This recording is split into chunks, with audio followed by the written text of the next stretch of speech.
FanDuel Sports Network studios alongside Mr. Cavalier, Austin Carr. I'm Kaylee Griffin. The Cavs fall by 3 in Philly tonight. First sight of a back-to-back, so they'll have an opportunity tomorrow. And AC, obviously, this is another tough game. The Cavaliers lost by 1 on Wednesday. They lose by 3 here tonight.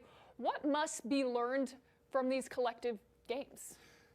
The opponent they wear a uniform just like you wear a uniform. They are professional. Regardless of what the record is, they had lost 7 in a row or whatever. This team came out, and what the Cavs have to start realizing, they've been on the top since the first day. And they've been learning how to stay on the top is what they're trying to learn now. They have to understand that when you go into an arena against a team like that, the first thing they're going to think about is we can get ourselves back in order by beating the #1 team in the league. And that is how they're coming at them every night. The Cavs have to realize you have to come with a certain energy, almost a cockiness, that you're not going to beat us and we're going to knock you down, we're going to hit first. But the Cavs are starting to accept the hit first. And once you do that, you take a back seat, and you can't take that and win. Well, that's exactly what Philly did here tonight, AC. They saw an opportunity, and they took it, especially from the three-point line. They hit a season high in made threes here this evening, knocking down 21. Their previous high had been 20. AC, what allowed for them to have such freedom from beyond the arc? Well, the Cavs kind of started out kind of not challenging the shots from the outside. In other words, they were always a step late getting to them. And I think that's what gave him the confidence. And when you start hitting those shots from the outside, and like I said, they wear a professional uniform just like you do. You let them get into a rhythm, which they did, and that was it. It was just tough to beat them because once they started passing the ball around off of the three-point shots, then they found a rhythm. We knew Philly came in with a number of players on the injury report, but AC, let's face it, we know what Paul George, Tyrese Maxey, and Kelly Oubre Jr. can do, and they certainly did that here tonight. I mean, we talked about the importance of not taking this team lightly, knowing who's on the floor, and these guys have plenty of NBA experience and some being superstars in this league. Right. Well, I mean, when you look at how they played the game, you can see it. The first quarter, it was very slow.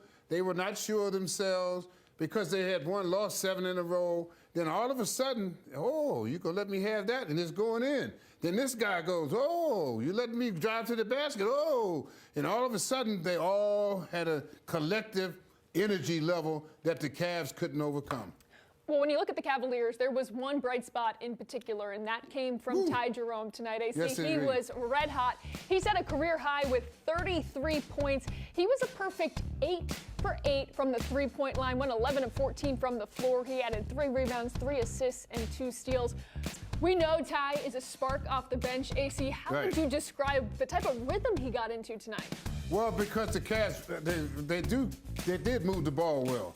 And he's good at finding, just like George is, he's good at finding the open area and ready to shoot. And once he got a feel, you could just see it. He couldn't wait to get the ball. Yeah, Ty Jerome was red hot, 33 points. AC, at the beginning of the season, we saw him go off for some of these numbers. He had a 29-point game where he set his career high. What is it about Ty's game that allows him to let the game come to him? And in a game like tonight, he knew that the team needed him to come up big, and he stepped up. He's exceptional at reading the game. I mean, that is very good. He plays well without the ball. Even though we see how good he plays with the ball, you also have to have the ability to read plays and know how to put yourself in position and know the next player ahead of you. In other words, when you get that ball, in other words, the way I used to feel, once I'd see the play and get in position, I already knew my next move once I received the ball, and he does that very well. Yeah, no question. Ty Jerome with a career-high 33 points tonight. Again, the only Cavalier to ever go 8 for 8 from 3 in a game. Ty Jerome doing that here Unbelievable tonight. Night. Unbelievable game. More to come here on Cavaliers Live. It's the Sixers coming out victorious 132 to 129. We'll hear from head coach Kenny Atkinson on the other side.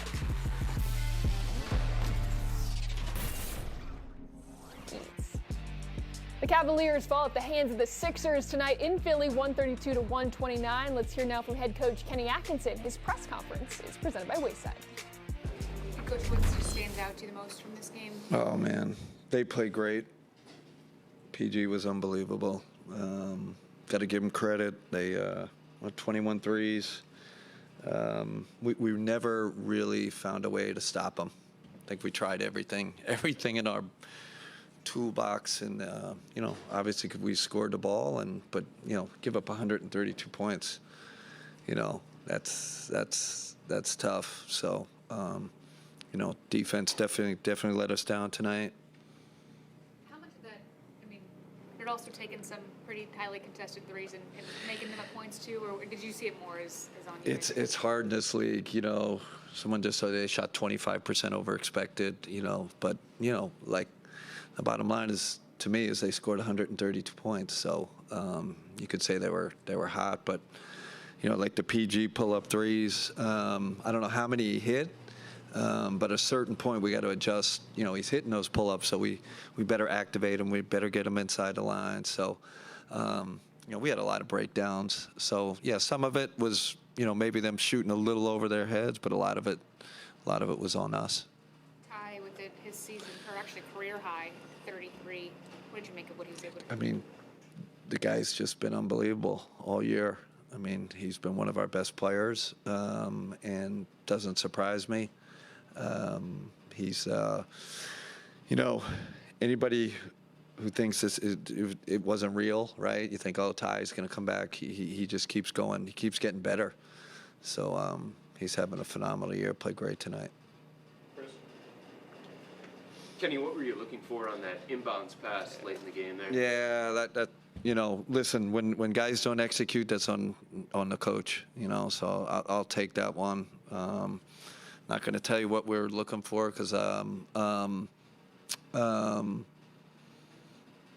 don't want to reveal it if we're running again. But, we had one breakdown on the play. And I always say, if the player doesn't know what he's supposed to do, that's on the coach. So I'm not going to say what player, but it was more, I should have made it clear what his job was on the play. So. And then you mentioned the defense tonight, and it's kind of been that way the last, I'd say, couple of games. How much are you feeling the loss of Evan Mobley at this point? Yeah, you know how this league goes, Chris. You can't blame it on what you could have or what guys are out, what guys are in. We have enough, and quite honestly, when we have I think the last 11 games, we're 28th in defensive efficiency or something like that. So we got to get back to our identity. Obviously, Evan helps with that, but we have enough to defend, better than we've been defending. Is there something specific that you're seeing on that end of the floor? Where are the issues starting? Oh, I think it's multiple, multiple things. So there's not one area where like, oh man, we're getting killed here. I think it's across the board. You got an update on Dean, Kenny? Yeah, I mean, I think he took a hit.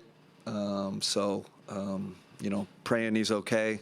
No update of now, but he definitely obviously got knocked out of the game. Let's look at tonight's FanDuel's Make Every Moment More First Basket odds. And tonight, it was the 76ers that got the scoring going. Gershon Yabusele hit the three to get the Sixers on the board on their way to a season-high 21 made threes. The assist to Eric Gordon.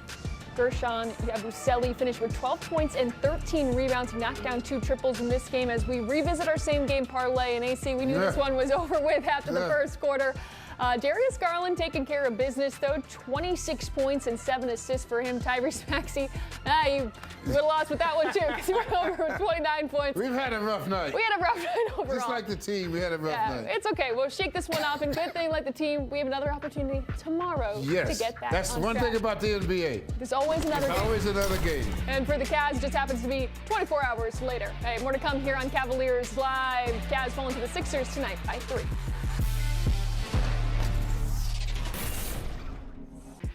The Sixers come out victorious here tonight in Philly in the final meeting between these two teams by 3. AC, another bright spot for the Cavaliers tonight was Donovan Mitchell. He finished with a game-leading 37 points. He knocked down 7 triples. He also dished out 7 assists while grabbing 3 rebounds and 3 steals as well. AC, what did you make of Donovan's performance tonight? Had a magnificent game. When you can score 37 points, get 7 assists, and all the other little trinkets that he got, believe me, you're playing a solid game, keeping everything. But again, it's the defensive end that this team has to realize now. They cannot outscore people. I don't care how many points you score. You can't outscore people on a nightly basis. Well, essentially all the offense came from this trio tonight. They combined for 96 points and 19 of the 25 made threes. AC, let's take a look now at Darius Garland, the final one of the trio that we haven't seen yet. He finished with 26 points and dished out 7 assists as well. What did you see from DG tonight? A solid effort, especially after what he came off of, had to go through the game before.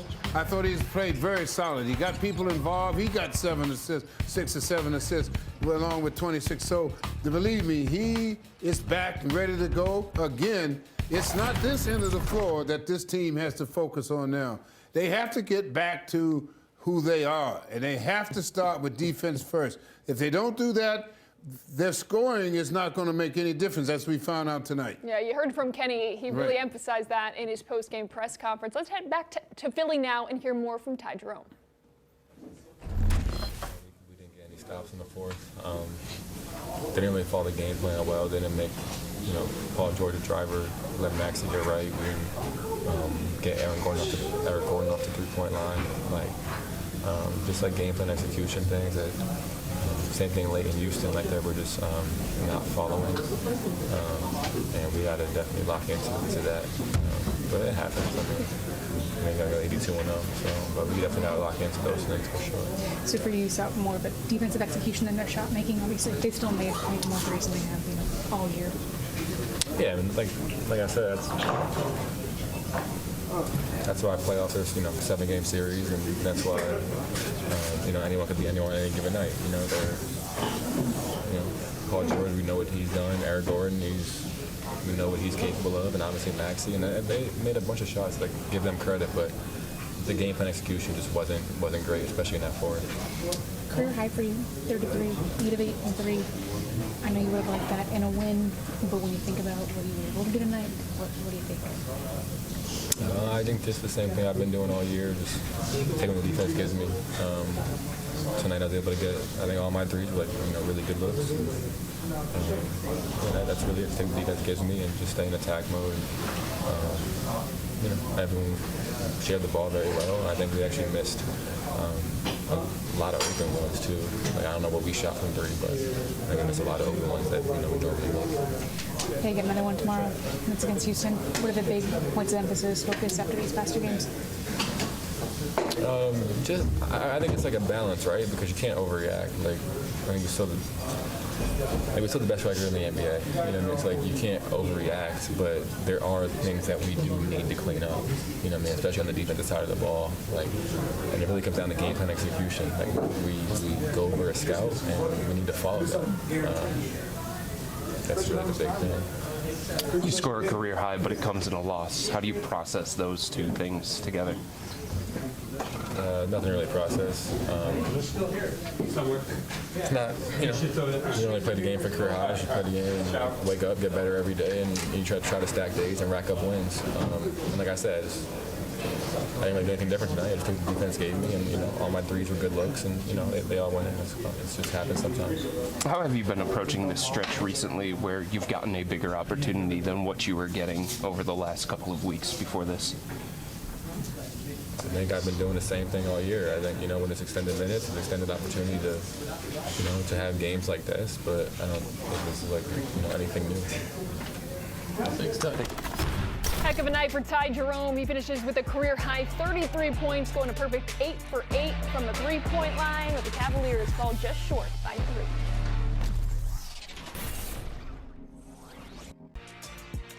The Sixers come out victorious as the Cavs avoid the sweep of Philly in this series. It's 132-129 win for Philadelphia. But AC, although it is back-to-back losses now for the Cavaliers, it's not all bad. Because you take a look at the Eastern Conference standings, and the Cavaliers still have a 5.5-game lead on the Boston Celtics, who have struggled as of late. They had a tough loss last night as well. So the Cavaliers, this is a point of the season where sometimes you see some bumps in the road. It's been a long stretch of basketball. You're inching closer to the All-Star break. How do you remain focus at the task of hand and try to remain engaged and energized when these are really the dog days of the season. Yes, well, see, this is a situation the Cavs have never dealt with before. Yeah. So they are going through it for the first time. They've never been on top the whole season, like the beginning of the season like this, and they had to, in the mindset you need to hang in there. And they're learning now the hard way what it's like to be on top and to be hunted every night and people coming at you and people that you know are not better than you, but they bring that energy level. Finding that energy level, especially when you are depleted talent-wise, it really is a tough thing. But you have to rely on your team and the way you play as a team to get the job done, because you can't do it as individuals when you're out there, especially on defense. You got to get more of a team feeling on the defensive end to really slow these teams down. Well, there is some good news. The Cavaliers return home, which is obviously a place they've had a lot of success. Right. They have another game tomorrow, AC, and that's always a good thing. Right. And they have not lost 3 games in a row yet this season. But tomorrow they welcome in the Houston Rockets. That game fresh on our minds, the 1-point loss in Houston. What needs to be the approach? I know you are ready. You've been ready for this one. I want this game so bad. Oh, I don't care what happened tonight. We want this game tomorrow. Cavaliers back in action tomorrow, AC. Ooh, it's going to be an interesting one. Yes, it will. It will. Second night of a back-to-back for the Cavaliers, and they'll look to bounce back after a tough loss in Philly tonight. That's going to do it for Cavaliers Live. The Cavs falling to the Sixers 132-129. Back in action, though, tomorrow at Rocket Mortgage Fieldhouse as they welcome in the Houston Rockets. Tip-off is set for 7:30 with our pregame coverage starting at 7 p.m. For Austin Carr and our entire crew, I'm Kaylee Griffin. We'll see you tomorrow.